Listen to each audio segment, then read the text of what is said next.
waxaan ka codsanayaa please and please intaas ku joojiya qalad uu dhacay waana laga soo laabtay walaalkii iyo dhammaan familka iyo asxaabta igu xiran waa ka raali gelinayaa markii walaalnimo ka dhaxayso wanaag ka dhaxeeyo asxaabnimo ka dhaxayso la isla soo ceyshay maanta intuu gurigayga tago still oo familkayga booqanayo anigana sidoo kale aan iskaga warhayno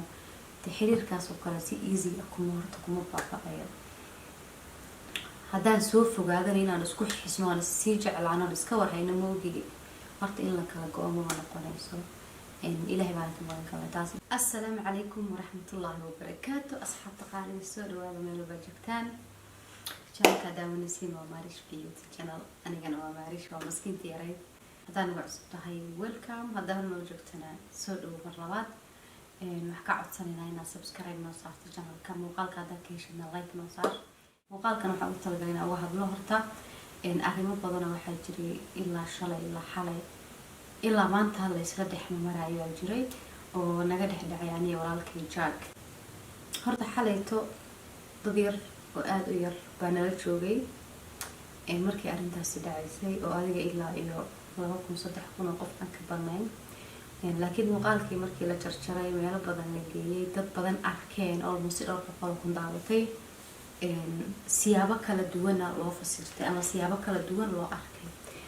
okay dad badan waxaa jira horta aniga igu xiran kuwa ku xiran Jack kuwa ku xiran team wayaab oo dhan dad badan aniga jecel baa jira walaalahayga oo iga xumaaday barnaamijkaas markay arkeen kadib okay horta barnaamijka sida loo malaynayo ma ahayn oo wax saa u weyn ma ahayn markii runta laga hadlo oo xaqiiqda dhabta loo gudbo arrin saa u weyn muusan ahayn actually wuxuu iska ahaa iska dood wadaag ani iyo walaalkii Jack na dhex martay doodiina ay nala yar fogaatay oo nala yar xumaatay ilaan bili aadam baan nahay qasab ma ahan inaan isfahano oo carabi ilka iskugu dhow way isku qamaan okay so maadaama doodii ay nala yar fogaatay oo aan isku fahmi weynay doodii aan isku yar fahmi weynay oo hadalladii naga yar xumaadeen naga yar kulaadeen runta markii laga hadlana aniga shalayto anoo iska yar xanuunsan iska yar caajisan bay soo igu dhahay kaana life aan galnay sidii aan life ku galnay wallahi arano xataa ma garanayo waxa ku hadlay xataa ma aqaan de markii runta laga hadlo mugtay dad badan oo waxa jira dhahay Maariya maxaa kugu dhacay masaana isku bedeshay masaan no Maariya waaye sideedana qofku magaalada ma bedesho safarna ma bedelo guri cusub oo degan ma bedelo shakhsiyadda iyo dadnimadu wax loo dhashto oo wax loo kala dhasho كل قف كأني قد إنت سنة يروح حرنا ويقنا أو ما أنت قف ده ما عرفتي وندي يسكب الدلية توتالي ده بعد يسكب الدلية ما بجربه لكن سيدا ده قف كوح بدل وقتها أما جوجا أما مركز حالته وكسرية أيام بتشو أوكي أنت سمعك اللي قصوا تجا إن مقعي كلا دون أي بحسين مش 3 days أي بحسين كوين هاي هذا مش كندا أي بحسين كوين 3 days أي بحسين إن waxaana dhanba ay bixiseen horta erayadaas iyo hadalladaas ay ku imaadeen waxay ahayd si iska caadi oo just funny ah anigana marka inta imaadeen kadib wallahi aniga xataa go'aankayga ahaa marka Nairobi ka soo tagayay runtii markii laga hadlo go'aankayga wuxuu ahaa haddaad xagga tagto social media ama break ka qaado ama iska dhaaf marka runtii ka hadlo sababta aan markaas u dhahayna waxay ahayd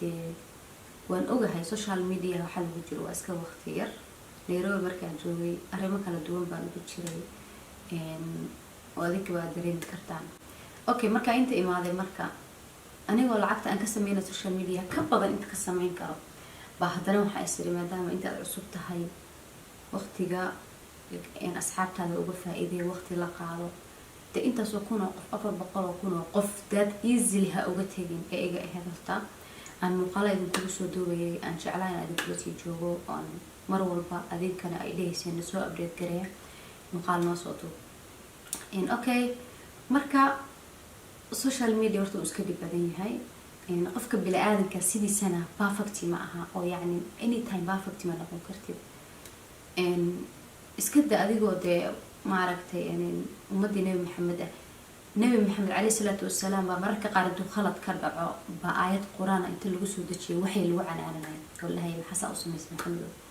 marka qofka bili aadanka qasam ah horta perfect noqdo every time and every day and every moment macnaha mar walba perfect ma noqon kartid okay hadalkii uu naga yar xumaaday asagoo nin ragda ilaahay ka dhigay boqolow ah xogaa uu yara garan waayay inuu xaalad dajiyo oo isla homaariyo xaaladan kumaadan aqoonine maybe waxba ka khaldan bal u yara dajiyo isdhihi waayay uu garan waayay anigana dee dumarba ahaaye wixii way iska halowday after that hadalla waxaa jirtay aan u adeegsaday aan ku iri walaalkay Jack anaan ka xumaaday runtii laga hadlo dad badan si khaldan u fahmeen asxaab badan ay u dhaheen Maariyo arrinkaas waa inaad raaligelin ka soo bixisid waxa inta u sameynaya waxay tahay in qalbiyada ku jecel inaa ilaaliyo walaalhay ah kowno asaga uu ka yahay maadaama khalad uu fahmay inaa qalbigiisa horta asaga ilaaliyo asaga markii laga soo tagana dadka igu xirnaayo u jeclaa inaa qalbiyadooda ilaaliyo oo adinka idaawanaya ka mid yihiin kanadana dadka wax weyn u maleeyo dhahay ma janaa makana horta waxaas meesha ma yaalaan xaqiiqada markii laga hadlo qofka meesha uu ku koray ama meesha uu kusoo barbaaray familkiisa asxaabtiisa dadkiisa ay joogaan ayaa boqolkiiba boqol ka muhiimsan meel wadan cusub oo hadda imaado oo u baahan la qabsi u baahan inaad fahanto maanta anigaaba weli marti ah oo still Maariyo welcome leedahay oo qofkii arko oo marti ku awadankii oo u baahan inaad fahmo meesha aad garab istaagi lahaydeen oo dhigi lahaydeen wada qurba joogtaa walaali macaan waxaa samee kan samee dad badan oo idinku jiro wanaagsan way jiraan laakiin dadka qaarkoodna si khaldan bay wax fahmeen okay Kenya والله العظيم waxa niyadeyda ku jira oo aan habeen imaan aan sugi lahaa waxay ahayd wallahi waa marka gacad ka hadlaya waxa habeen imaan niyadeyda ku jira waxay ahayd travel document-iga marka gacanta ku dhigto meel kale ka bilaabin ya familkaaga iyo asxaabtaada ka bilow taas horta niyadeyda ku jirtay maanta qalbigayga horta daalacanay ma jiro laakiin dadka dhahaya Canada dishay saan waaye wax isma jiraan wixii kaftan ah waa meeshooda wixii reality ahna qof walba aqli u saaxiib ah u fahmi kara okay marna warta muuqaalka inaan sii dheereeyo oo uma talagelin muuqaal aan uga hadlayo wax ama funny ama challenge ama wax adinka waqti gooni hadda ay kugu sameeyay entertainment ma aha laakiin muhiimadda muuqaalku wuxuu ahaa maqaldam waa ilaahay qof bili aadan ah qaladna iga dhici karaa perfect ma noqon karo markasta meesha waxa kala gelinay dadka walaalahay ah oo qaladka ii fahmay oo sida khaldan wax u arkay ama dee anigu qofkas khalad way iga dhacay ama dhahay qalad ma iga dhicin oo hadallada aan adeegsado way khaldanayeen sax weeyaan xaraba horta inaan ka raali geliyo koo walaalkay Jack iyo asxaabtiisa iyo asxaabteyda iyo dhamaan asxaabtan wada xiran oo dhan oo yani sida khaldan oo fahmay oo ilaa shalay ilaa xalay igu soo qorayeen raali gelin bixi raali gelin sameeyay waa sax inta markii laga soo tago muhiimadda meesha u soo fadhiistaa waxay tahay case close inaad ka dhigtaan wax walba because dad walaalo ah isla soo cayshay oo isla soo waqti isla soo qaatay ayaan nahay even maanta hadii aan waxna dhex maraan oo kale waxay ku qurux badan tahay inaan si hoose waxayna u dhameysano laakiin inaad commentiyo khaldan aad u soo qortaan asaga oo waliba haddana qalbi jab ku sii ah sidoo kale aniga ay soo qortaan yani inay wax kala fogeysan ma wax ma isku soo dhaweynayso mar walbana waxa day dhacaan waxa wanaagsan labada qof ee walaalaha ama muslimka in la isku soo dhaweeyo oo maslaxa dhexdooda laga abuuro laakiin ma wanaagsana in hadallo kala fogeyn loo isticmaalo horta dad maanta laba qof asxaabtiinda isku dhacaan ad kana gooni wax ugu sheegto kana gooni wax ugu sheegto daamiis qofkaas waa xaasab baa dhigi kara qof wanaagsan ma ahan waana namiim waay dadku isku jira markii walaalnimo ka dhaxayso wanaag ka dhaxeeyo asxaabnimo ka dhaxayso la isla soo cayshay maanta intuu gurigayga tago still oo familkayga booqanayo anigana sidoo kale aan isaga warhayno xiriirkaas oo kale si easy ah kuma baaqayo